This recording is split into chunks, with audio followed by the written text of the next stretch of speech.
morning, ma'am. Thank you for joining in our SAIARD platform.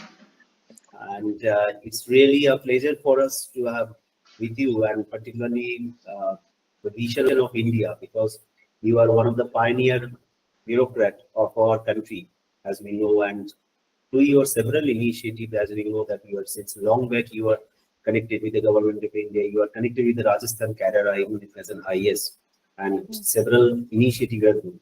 So, first, I would like to request if you can please briefly share about this journey as a bureaucrat and the previous India when you have been started your initiative as journey as an IAS, and now the India in 2024.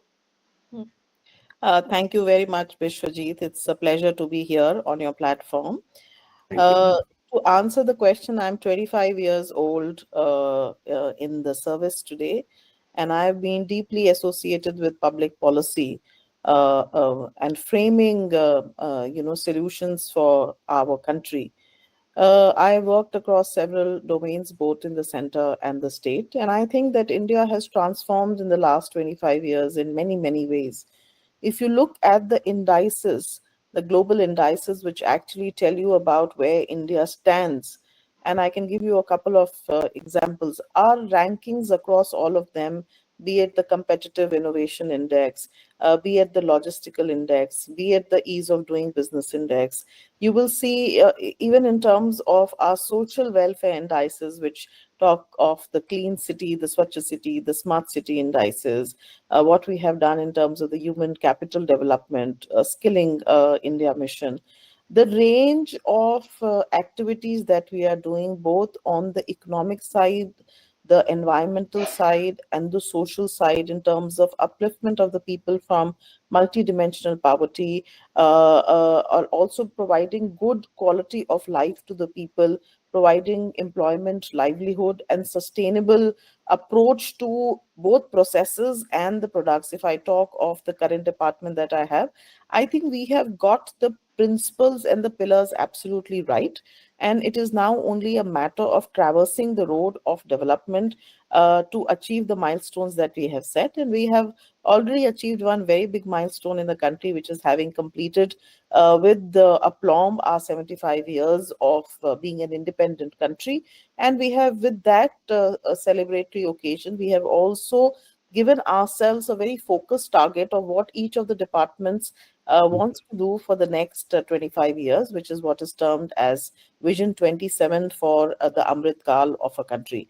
I think our leadership across various thematic issues has a target for themselves, both in terms of the numbers and also in terms of the approach of how to look at your department and what is relevant.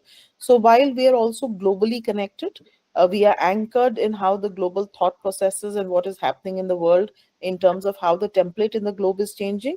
We also know what our own cultural ethos is with regard to, say, for example, culture with regard to how we have always been pro-planet, pro-nature, and also in terms of the people and the planet. So I think, and also the fact that we have also a very decentralized vision, because we work in a system where the center and the state work together in a very beautiful amalgamation, which is competitive, but it is also collaborative at the same time.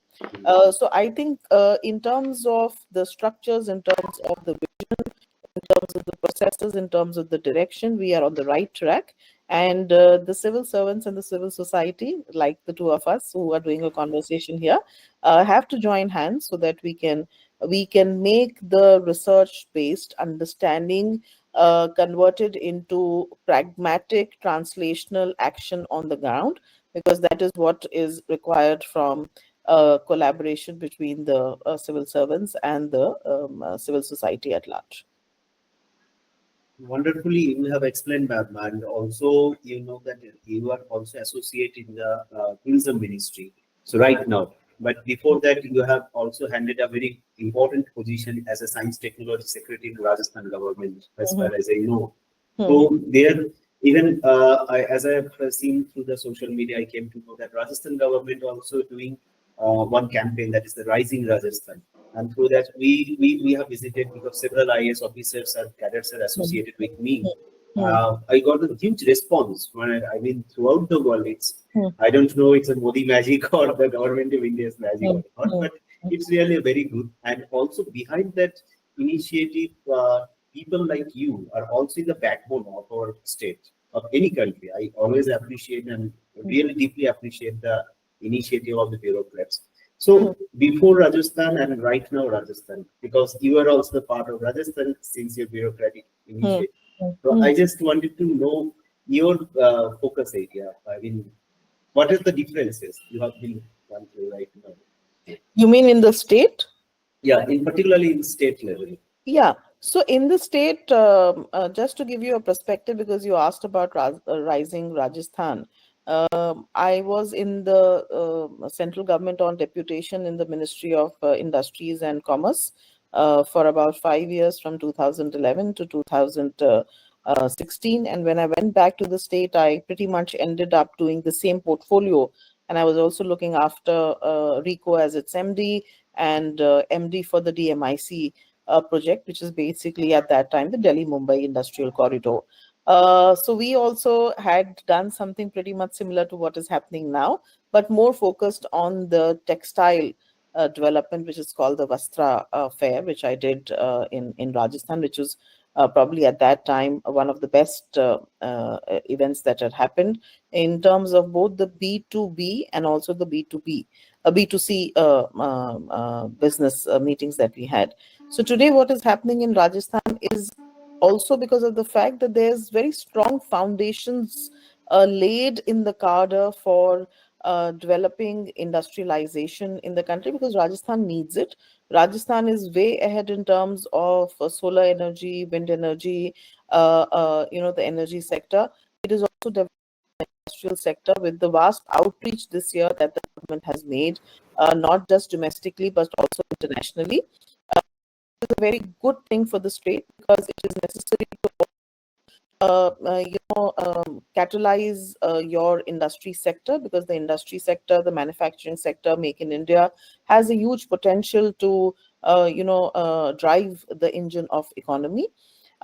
In my role that I do here in tourism, I also do something similar, but I do it more for the creative economy, because my job as the Director General of Tourism involves the AVGC, which is all the new age and rather age appropriate jobs that we have today.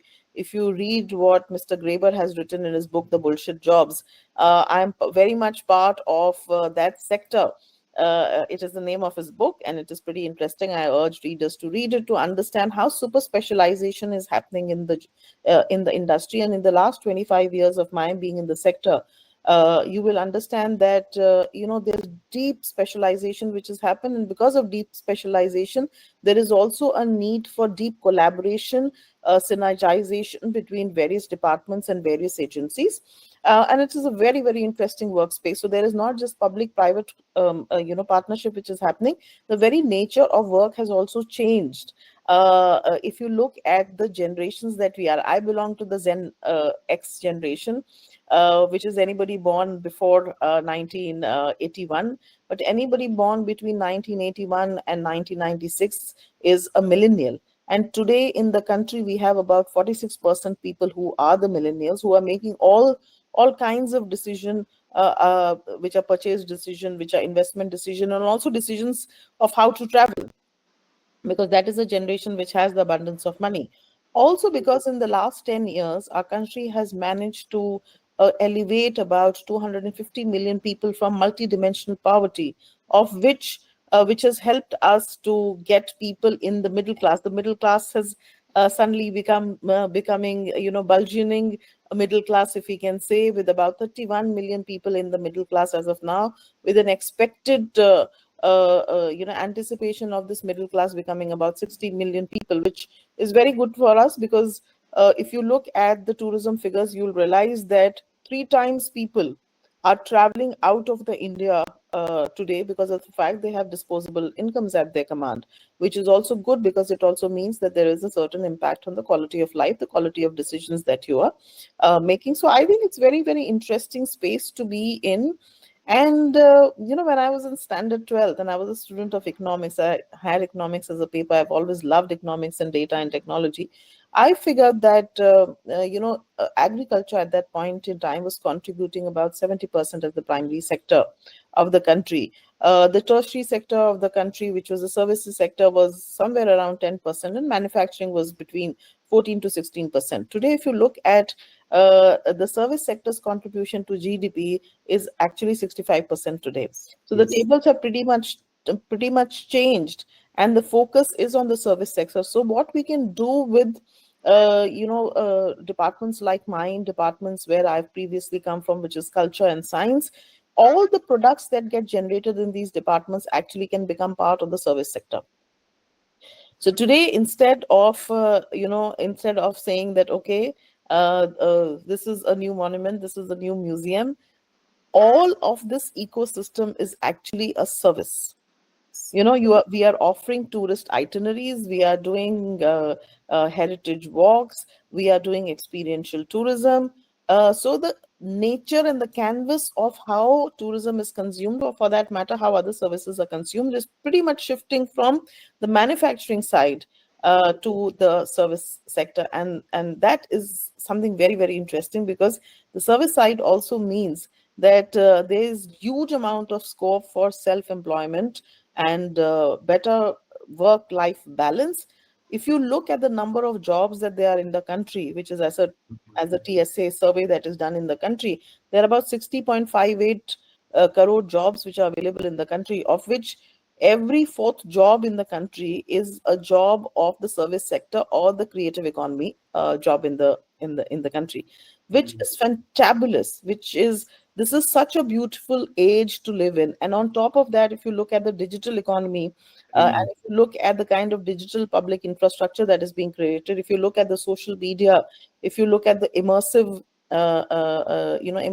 or the metaverse of what is happening, then I think it's fantastic. These are things that we could never have anticipated in thousands of years. Yes. And the template has so drastically changed from 1500, 1600, 1700 years of moving from agricultural revolution to industrial revolution. Today, every day is a mini revolution of a kind. Every day there is a disruption in the economy happening because of the startup at the innovative thinking. So a fabulous time period, and I think Rajasthan is banking on that, as is, of course, government of India is not just banking on it. It is bellwethering the change that is happening, not just in the country, but also becoming a global leader in terms of all the soft diplomacy power that we have, as also, of course, in many of the hard aspects, which is the DPIs and innovation indexes and all kinds of social welfare and ESG, if I can say, which is basically the environmental, social governance models that we are setting up in the country. Yeah. Absolutely, and also it could be reflected through their initiative, and everybody, almost everybody is coming into the vibrant India concept, Yes. and everybody wants to contribute something at their own capabilities, and that is why No, even I you think were, beautiful template that our honorable prime minister has given us, yeah, virasat bhi vikas bhi, I think, which says that you can use the legacy of your past, which we have inherited, mm, to able to create a legacy for the future.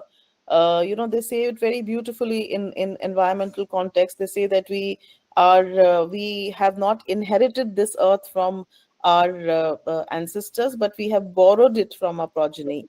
So that right. is that is the kind of vision that we all have for 2047, and also for beyond, for our people and the planet and the places that we have. Yes, Even that has been reflected during our G20 summit as well, because that's right. during the G20 summit, even I was quite lucky enough to be a part of the G20 as a Mhm. steering committee member. I Mhm. represented my state as well, Yes. and we see that there are several programs. It is not that G20 is only the part of Delhi, but it is the part of India. So that So kind of, just to add to your knowledge, that in yeah, fact G20 did something very fantastic, because the various meetings of the G20 were held in about 60 cities all across India, right, all across our 36 states, 29 states, and the 7 union territories. which have given a great boost to infrastructure and improvements in all kinds of logistical and eco system issues. And tourism ministry is actually banking on it to create opportunities for MICE tourism in the country, which is meetings, investments, conferences, exhibitions, and expositions. So we are very grateful for the G20 presidency of India to be able to impact tourism so beautifully. Even ma'am, recently I was just came back from Sri Lanka, and we have a international River Congress 3, Hmm. which were organized jointly with the Sri Lanka government and our SAIARD organization. Hmm. And also there are several friends we made from the Sri Lankan side, and this was my first visit. Hmm. And they were fond for the India. Hmm. Their point is that India too, is right now in a king of the world, and Hmm. so they are doing it in such a way. And Sri Lankan people, I communicated with them, even the representative of the Sri Lankan government. So Hmm. they are very much affectionate about what to know from the Sri Lanka. What are the best practices you are Hmm. doing? What kind of knowledge sharing opportunities can be happen? And we would like to know uh, how we can associate and work together with India in closely. So India का जो अभी काम चल रहा है, अभी जो उनका दौरा चल रहा है, आई थिंक ये जो आपने ग्लोबल सेक्टर्स के लिए बात की है कि हमारा जो भी काम हम कर रहे हैं, तो that is not compounding only in India perspective, but it is also flowing Yeah. other parts of the world, and they are influenced by us. So what is your vision in case of the, I mean, particularly if I say in respect of your department, what is your vision to enter these initiatives in global south, and how you are talking about the PPP concept? Hmm. So how these PPP concept can be connected with this initiative? Yeah. So see, tourism rides on all the cultural offerings, Hannah, be it your monuments, museums, your performative, your visual performances, your cuisine, your craft, gastronomy, textiles, the shopping part of travel. But tourism also leverages what is called technology hugely, because today people are sitting at home and booking the accommodations, the flights, also booking, do it yourself kind of experiences, all from the comfort of their house. So there's huge technology which is also in the play. Apart from that, the tourism ecosystem also involves all the infrastructure ministries, because if you have to come to India, you have to either take a flight, you have to take a cruise, you have to take a railway, you have to bike it, or whatever. So you need good infrastructure in terms of connectivity, in terms of accessibility. You need enough direct flights, you need proper visa regulations, and we have a lot of countries where we offer gratis visa to those countries. We have also started what is called the Chalo India program Yeah. for the Indian diaspora to be able to recommend their non-Indian friends to come see India, and we are offering 1 lakh first come first serve basis gratis e-visas to them. We did a big launch in the UK market of the Chalo London. India when our honorable minister was leading the delegation at the WTM London. We also have revamped our Incredible India website and entered into agreement with various online travel agents and portals. We have done engagements and MOUs with the MakeMyTrip.com, ClearMyTrip, EaseMyTrip, with all the hotel chains which are associated on our Nidhi Plus portal. The idea is to facilitate and become a one-stop shop portal for all kinds of needs associated with your tourism and travel. And once you know that you are coming on the Incredible India portal, it is a certification of all the agreements that we do with the partners tell you that these partners are reliable partners, that if you book your visits or any kind of ancillary service, tourism related services through these partners, you are in safe hands. Because you also want to be very, very sure when you're traveling to a different country where you've never been, where the language probably is also different, that you will be taken care of, that you will not be duped, and that you will be traveling safely. This also enables women travelers to come, solo travelers to visit the country. So we are catering for all kinds of people, and a vision for Viksit Bharat for 2024, 2047 is to basically go 10x on the numbers that we have today. And for that, not just creating new itineraries, not just increasing India's visibility in the global market. And the WTM was our first effort this year to make India more visible in the global markets. And we are doing a lot of kinds of engagement with magazines, with newspapers, with digital media houses, with social media, with influencers, with travel content creators. As we speak, we also have an event which is upcoming, which is called the International Tourism Mart, which is the 12th, entering its 12th edition this year, which is totally focused on creating itineraries and bringing out cultural entrepreneurs from the Northeast region, the 8 sister states, or the Ashtalakshmi, as the Honorable Prime Minister prefers that we call it.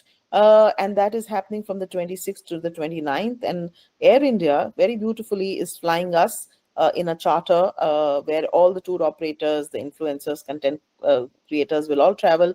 We are showcasing our latest entry into the UNESCO World Heritage Site, which is the Charaido Moidums. Then we also take them to the Ranghar, which is Asia's oldest theatre.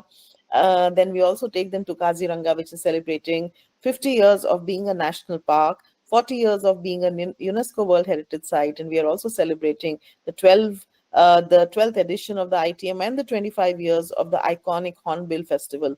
So a lot of things for people in the Southeast Asian region, because you specifically asked me what about the global South. Yeah. This ITM basically focuses on the countries for inbound tourism into India from the global South region of the Southeast Asian region, which is also part of the government's whole thing about the Purvottar, For where yeah. the Purvottar scheme, where the eastern states of the country will have a connect with the eastern part of the world. So Assam, being on the northeast, is also looking at, and of course all the other states of the northeast are now looking to do a collaboration. And this becomes important for us this year because the Honorable Prime Minister has announced 2025 as the year of India ASEAN trade, tourism, India ASEAN tourism. So this is just one of a precursor event, if I can say, in keeping with the vision and keeping with the target that has been given to us. And probably, I think also the river cruise that you mentioned, I have to say that because the Ministry of Tourism and the Ministry of Port, Shipping and Waterways is working very closely on the cruise, both the ocean cruise and the riverine cruise.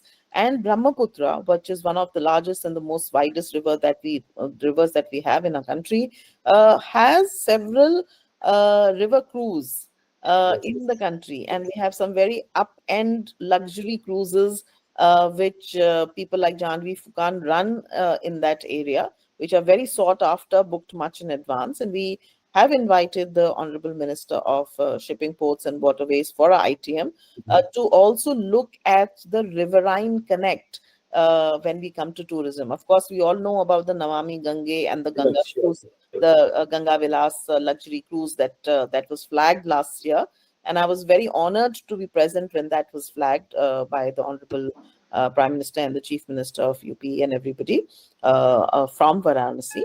So very good things are happening as far as tourism is concerned, and we are very focused. We are also doing a lot of work on data collaborations with a whole lot of people, because I think data and digital tech driven decision making is something very, very important for policy, for right kind of strategic kind of policy intervention. So I'm also looking after the data vertical, which is known as the Market Research and Data Analysis division in the ministry. And we are very serious about doing proper data mining, data collation, data compiling, looking at the various kinds of trends, because lot of the aggregators in the tourism service side, in the visas of the world, the Mastercards of the world, the Booking.coms of the world, the Trip Advisors of the world, they are all coming out with various trends of how Indians travel, how XYZ country spends the money, how much time do they spend, what are the hotel bookings which are available, how many nights have been booked, how many keys are available, and stuff like that. And we will come up with some very fantastic collaborative ventures which will tell you what are the global trends, what are the Indian trends, and how you can extrapolate that information to predict for the future. Because a good policy administrator, I'm very keen on saying, is somebody who can anticipate the future and make policies in anticipation of what is to come. That's great, really great. Ma'am, you are talking about 2 points here. that is the river as well as the data part.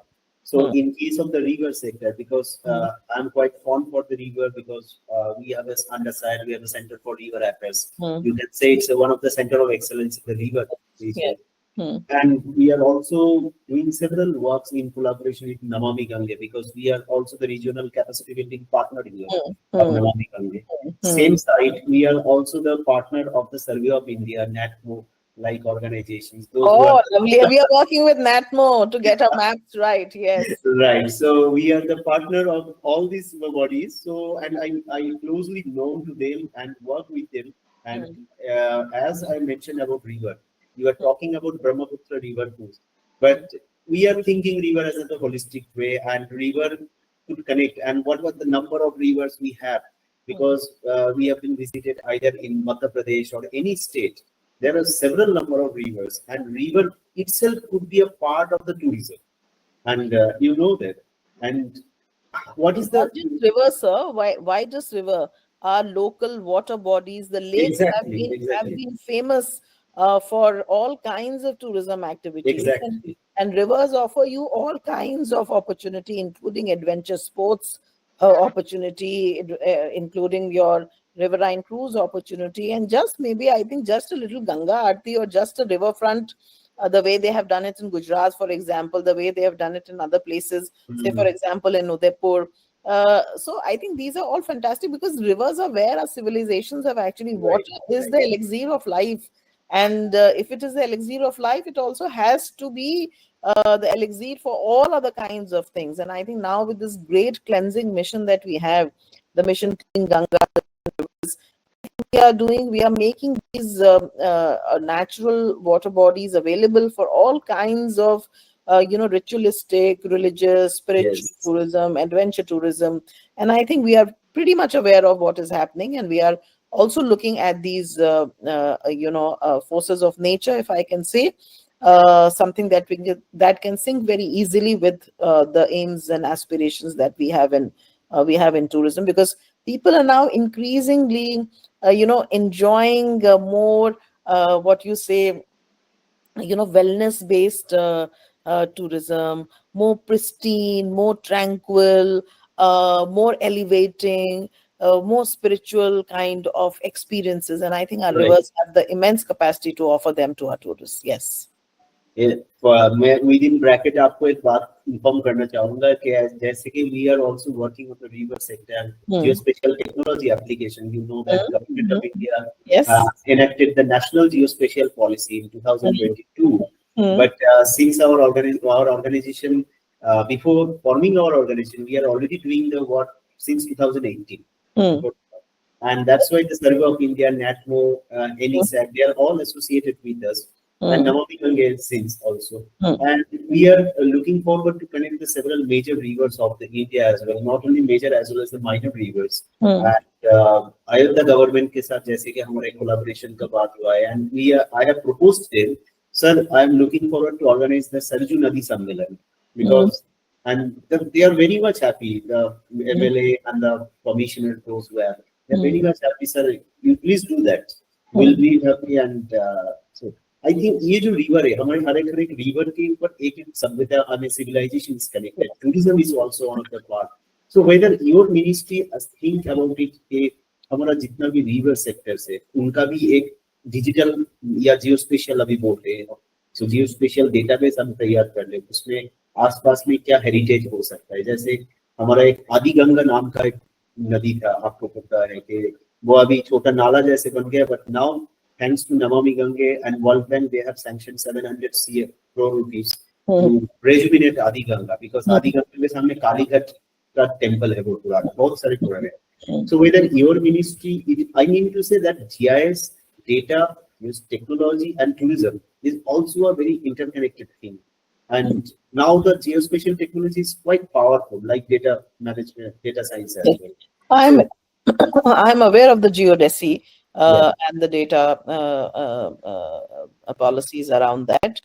We've used satellite. We had the ISRO center in Jodhpur, which was doing a lot of work for us. And I can also tell you, we did something very interesting. In 2005, I was district collector Bundi.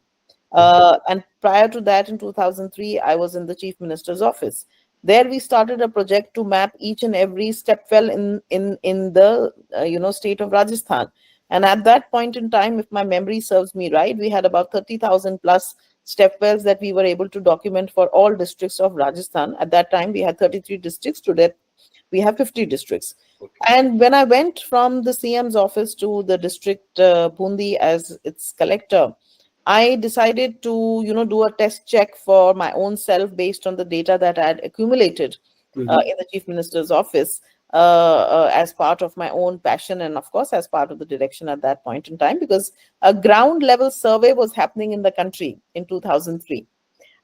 Which would tell you what are the dark zones and what are the non-dark zones. So that is how the whole idea of doing a survey of the step wells happened. So in 2005, using the services of the Gram Panchayats, the Patwaris and the Gram Sevaks and the BDOs and CO Zilla Parishad, we came up with a booklet called the Step Wells of Bundi, which had about 320 step wells divided into the various tehsils. At that point in time, Bundi had 5 tehsils. And then completely intact, took a lot of interest in that. They mentioned it in their for conservation. The Chief Minister's office was very happy. So we got 2 crores to renovate 6 of the, bowdies that we had, the step wells that we had. And then, of course, life progressed. And one fine day, I become Secretary Science and Technology. And I was also Secretary Culture at that point. So I just remember that let's do something with the step wells of Bundi. And then I asked my guy who was looking at ISRO in Jodhpur, and I said, can we geotag these step wells of Bundi, which I have documented in my book, and can we then see if how many of them have survived in 15 years? So we did that study, and we found that a couple of them we had lost to encroachment and to, I don't know where they disappeared. We had no idea what had happened to them. Probably they got converted into a house or something. Somebody made a house, and they were lost to us. But incidentally, when we were doing that, we also found that Bundi had created an atlas in 2005, which had actually done a survey of Bundi and all districts in Rajasthan, which actually told you where the city was in 2005 in terms of the spatial dimension of the city and data. And they had maps, satellite maps. They had also told us how did the rivers in Bundi look like? How Bundi has a lot of these lakes. So how did lakes look like based on the rainfalls that we had in those years? What was the water in the lakes, in the lakes, and what was the forest cover? So then I said, and we were then at that point in time doing another kind of a satellite imagery. So I said, can we do a little comparison between 2005 and 2020, a 15-year? And we saw how the city had changed. And I remember still that I was very excited when I found, untouched data, because this is all satellite data. This is not man-made data. Raw data. I found that there was a 3% increase in the forest cover in the district of Bundi from 2005 to 2020, which is in a 15-year period. And the city has expanded in the northern direction.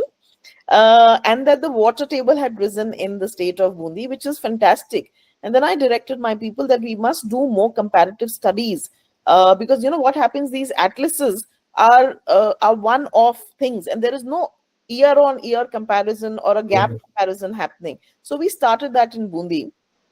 And then, of course, my department changed and I came here. But this is something that we must do. So we are working very closely with NATMO today. In fact, when Rajasthan announced 50 districts, there were no maps. So I proactively reached out to NATMO and said, sir, can you give me a map of Rajasthan? Because that's my cadre. And I would like to see the other districts that have come about in the form of a map. And I was extremely happy because NATMO immediately came up with a map within, I think, a couple of days, not more than a week for sure. And I was so excited that I am the first one to have a map of all 50 districts of Rajasthan. And then my district collector, my third district collector when I was ADM 1 in Jaipur. My district collector is the present chief secretary in Rajasthan. So I reached out to him because he had recently moved from center and taken over as the chief secretary. So I really wanted to, showcase this map to him. So I reached out to him and said, "Sir, does Rajasthan have a map of all the 50 districts? Because if you don't, I've got it I made, love it. and I would like to offer this as you're joining into Rajasthan as its chief Chief secretary." Secretary. Very, very happy about it. That's I great. think we have lot of organizations in the government which are doing fantastic work, but the other departments don't know about it. Right. Because I did not know of NATMO till I was in culture. And in Mm, culture, mm. NATMO, in fact, the present director of NATMO is very active. So he reached out, and I immediately said, if you are in Delhi, just walk into my office. And we did a meeting. So that is how the connect happened. So when I joined tourism, I first dialed him and I said, "Sir, we need lot of tourist map and I have lot of data points. Can you do it for us?" And he said, "Yes, give me 3 months, I'll do it." So in fact, we are going to Kolkata on the 30th of this month to work with him Uh, on the maps that he's made. So lot of exciting synergized kind of collaborations we have to strike, right. able to do the kind of work, because departments today go beyond their boundaries. It's a globalization of the departments that has happened, just like at some point in time we had borderless countries and globalization of countries. But this is a fantastic time and age with the kind of work that is happening in our country. Very, very excited to be here. True, ma'am. Actually, since my academic as a student, I was associated with the NATMO and Survey of India as well. Hmm. Along with that, right now, even from the very beginning of SAIARD, our organization, Hmm. we are the first MOE partner with the NATMO. And we did several work. And the recent director, a previous director, everybody knows me very well. And I think this is very good. And you are one of the, I mean, you mentioned about the gift to your CS, I mean, the Rajasthan CS. It's a Uh, one of the beautiful bureaucratic gift you can yeah, give, you have yeah. been provided. No, I And thought it would be something useful for him. Uh, definitely, yes. yeah, and I'm pretty much into map making. So if you know what we did in culture, the Honorable Prime Minister actually inaugurated an 800-page directory of museums in the country. We Mhm. did that on the 18th of May 2023, Mhm. and then we decided, why not convert this directory of Just, museums into a map. So we came out with two maps, which is all done in house, not by professionals, but just in-house people who could work on a few softwares, and we were able to build it. My own consultants were able to do that work for me without, all pro bono, nothing, no financial investment, just vision. So I always keep saying that, you really don't, it's finances are never a problem in life. It's the vision, lack of imagination that's exactly. the problem. I've never had people saying no to me for anything in terms of, कि ये नहीं हो सकता, वो नहीं हो सकता, सब हो सकता है. Very collaborative approach really had. So we came out with two maps. One was the museum map of the country, which showed you, state-wise, how many museums in the state. So today you can use it for reference. And we also created an IP, because I'm a pretty much IP person also, intellectual Right. property. So we said the copyright belongs to the GLAM division of the Ministry of Culture. You can use it. It's all in the public domain, but please credit, if you are using it, please reference it and tell us that it has been done by this division. The other map was, we decided, okay, if we've done a map for the whole, country, why not also look at the science museums in the country? Mhm. So we then also did a map for the science museums in the country, and you know what? Something very interesting came out. We realized that every state, every union territory had a science museum except for one. I don't want to Okay. name it, except for one union territory did not have any science museum, and we thought, wow. And that union territory actually is a great place for science. And we thought that, okay, in our scheme of things, in terms of policy intervention, let us reach out to the state administration, the UT administration, and tell them that, sir, we have the funds. Can we make a science museum in your UT? So now, Excellent. looking at data, using data points, converting them into maps, visualizing data better, doing a lot of infographics today, is something that we are also doing in my current department, which is the Ministry of Tourism, because I think if you can make the data speak for itself, if you can make 2 or 3 data points speak for themselves, and if you can visualize it and do it in the form of infographics, I think then you're democratizing the use of data.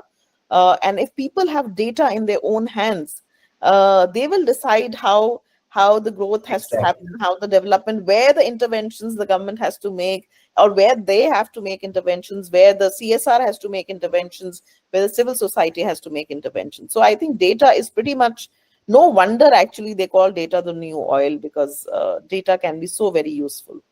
That's why I'm also saying that geospatial technology is not only confined within the mapping, it's coming into the decision making. Yes, So, absolutely. and data is one of the important integrates which can support you in any kind of decisions also. Yes. So that is good. And also, I hope that in coming days we are also going to see the geospatial revolution in your tourism sector as well. Yes, I want to tell you about the geospatial. I forgot in my excitement about what we did for the stepwells, but here it is. So we worked very closely with the Prime Minister's Gati Shakti program, which is basically using the layers of information. It is an innovation on the GIS, I would say, because using layers of information that one ministry creates, how the data which is created in one ministry can be utilized by other ministries. Earlier, the phase 1 of the PM Gati Shakti was looking only at the infrastructure ministries, because they required permissions. They wanted to see how far the railway line is, how far, on the plot is your high tension wires, etc. But the phase 2, and that is where there was a small conversation I had with one of the senior bureaucrats who was at that point in time heading DPIIT as secretary DPIIT and running this program. So I asked him, so why are the social ministries not part of it? Because we have huge information of museums and the education ministry can use it. And thereafter, we wrote to him and we found that he had included the social sector ministries immediately after it. That was a very beautiful time for us. And I volunteered, in fact, to become a part of that whole thing. And we created a lot of information from culture. In the Ministry of Tourism also, there is a data set point, because tourism rides piggy banks on all infrastructure ministries and piggy rides on all social sector ministries to be able to offer tourists new kinds of avenues for visiting those places. So the Gati Shakti portal, actually the PM Gati Shakti initiative, which BIZAC is also running, creating all those data points and converting into a mobile app, is also something which is pretty much like the geodesy program that is being run, the geospatial program, because it is also riding on all the information that is coming from the ministries. And of course, you can always superimpose the satellite geospatial data on it. Yes. That's really commendable, ma'am, and I think that should be really coming a new era in the geospatial domain and all sectors. That is, and definitely that's why government has very swiftly designed that concept. That is the national geospatial policy. It's a robust concept. I really Yes. appreciate, like national education policy as well. And I think it creates an opportunity for all departments to be a part in a single platform, use the data wherever mentioned. And I hope that under your supervision, definitely this department, I mean, tourism department will create something new avenue for the upcoming, and also it will create some entrepreneurship opportunity. So Yes. my last second question is that what is your vision with your department? I mean, as a DG, as a bureaucrats, what is your vision with your department, and कहाँ पे आप इसको देखना चाहते हैं आगे? So my vision is only very twofold, if I say. I want India to be a preferred global destination for foreign tourists, one. The second is that we would want to increase our numbers in terms of the FTAs, because the world should be visiting. We are a very aspirational country. We are wanting to be, move from a 3 trillion to a 5 trillion to a 25 trillion economy by 2047. Yes. To match that aspiration, and also the aspiration because our Honorable Prime Minister is the first incredible Indian. He is the best brand ambassador for my department, because there is a very famous Amitabh Bachchan dialogue which I say कि हम जहाँ खड़े हो जाते हैं line line वहां से शुरू हो जाते हैं. I think there's nobody else who on whom this dialogue would fits the best, because wherever he goes, that country attracts attention, that place attracts attention. And we know that when he went to Lakshadweep, the kind of furor that it created in the country for people wanting to go to Lakshadweep. So I think I also want India to be known not just as the preferred global destination for everybody that is looking anywhere to travel, but I also want India to be known as a pro planet, nature positive, sustainable tourism destination, a clean tourism destination. For the last 10 years, this government has been running something wonderful called the Swachhata Abhiyan, and also ranking its cities.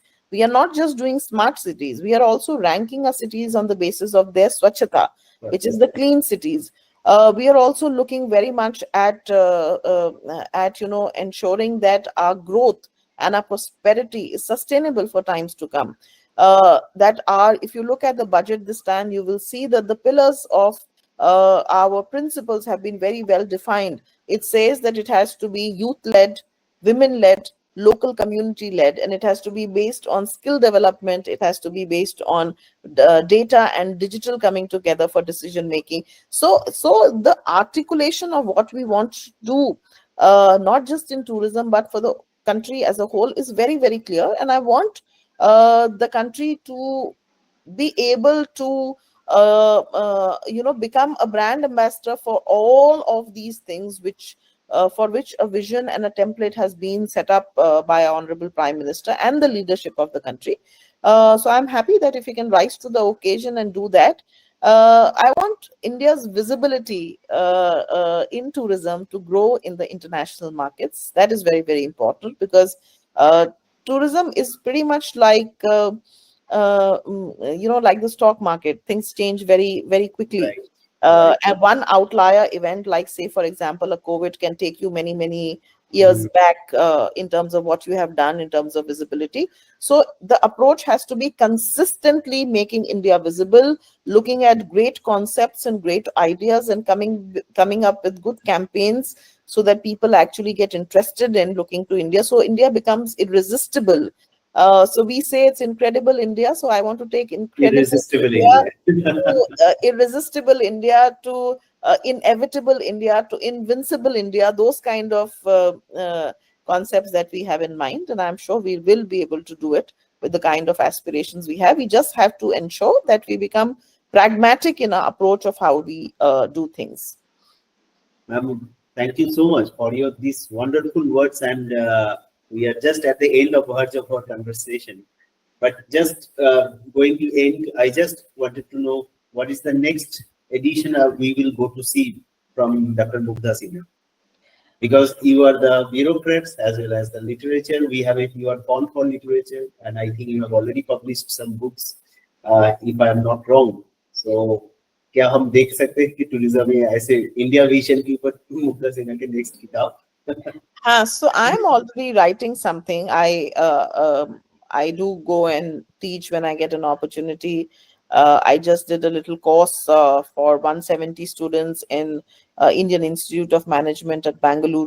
The course is called the Global Commons, and we spoke about cultural patrimony, its repatriation and restitution, which is happening, which is all driven by our leadership in the country. So I'm working on several training modules on museums, on culture, on heritage. And of course, I'm fairly new to tourism, but yes, I'm understanding the sector, and I'll be very happy to do more writing on both culture and tourism, and also STEM, because I think I have a deep passion for data and science and technology.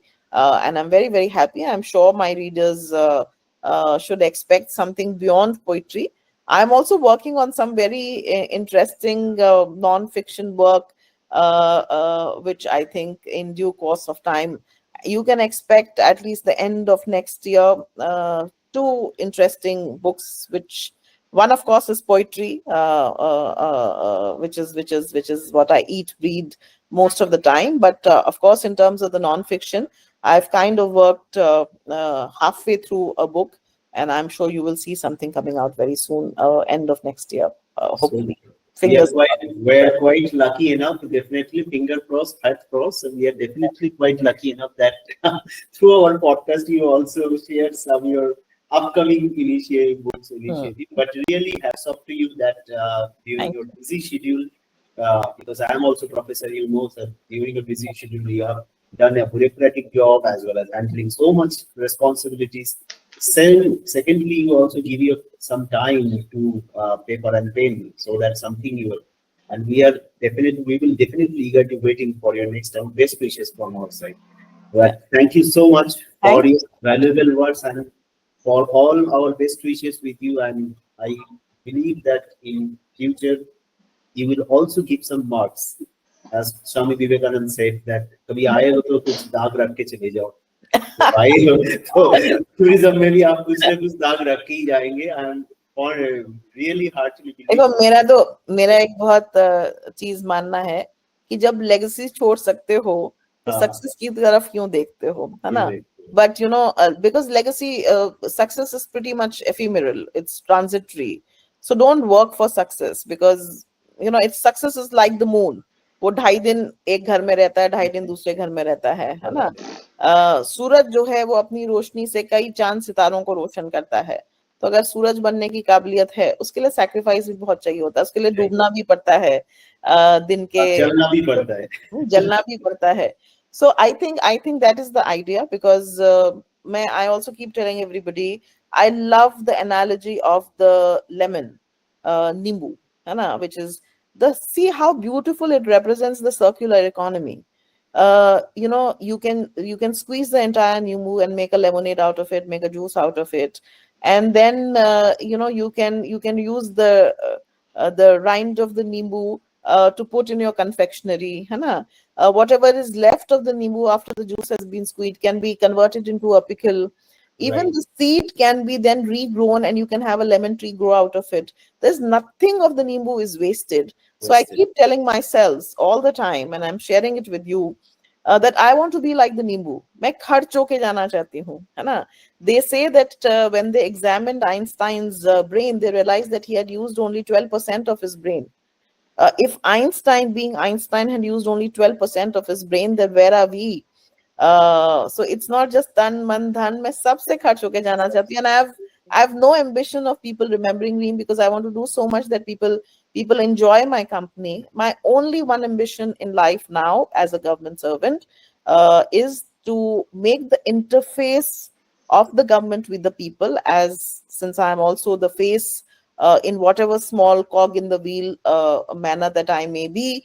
So whoever meets with the government through me, their interface with the government should become a pleasurable experience. So they carry back happy memories of having interacted with the government.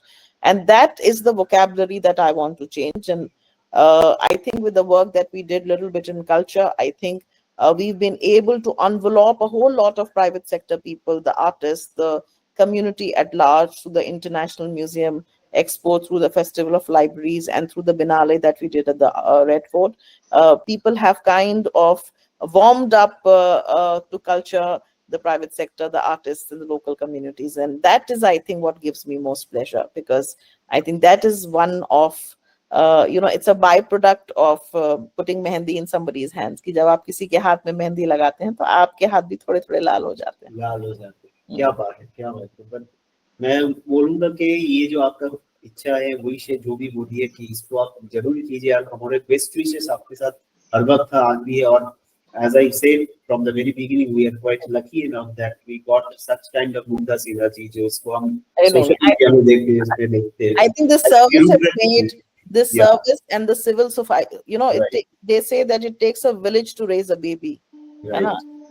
And I'm very fortunate that I had all of you, to raise me in the civil service, because you are my demanders. When you ask, when you do policy advocacy, we rise up to the occasion to be able to provide what the stakeholders need, the citizenry needs. And I'm so grateful.